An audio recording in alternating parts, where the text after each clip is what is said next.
त्रिदलं त्रिगुणाकारं त्रिनेत्रं च त्रियायुधं त्रिजन्म पापसंहार एकबिल्व शिवार्पणम्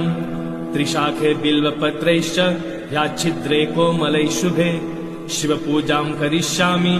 एकबिल्वं शिवार्पणम् अखण्डबिल्वपत्रेण पूजिते नन्दिकेश्वरे शुध्यन्ति सर्वपापेभ्यो